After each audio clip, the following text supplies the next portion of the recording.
მოგესალმებით ყველას ამ ახალ წელს TL გრუპელებმა გადავწყვიტეთ ვესტუმროთ ერთ-ერთ ოჯახს და გაულამაზოთ ეს დღესასწაული. ამისთვის კი TL გრუპს ახალი მარხილი დაჭირდა, რათა უფრო მეტი საჩუქარი ჩაატიოს.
დღეს TL გრუპისთვის იყო ძალიან ემოციური და ძალიან მხიარული დღე. მხიარული იყო არა მარტო იმ ბავშვებისთვის, არამედ ჩვენი გუნდისთვისაც. ძალიან კარგი დღე გამოგვივიდა, კარგი დრო გავატარეთ ბავშვებთან ერთად.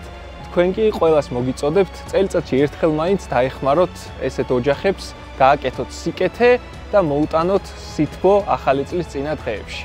გილოცავთ შობა ახალ წელს.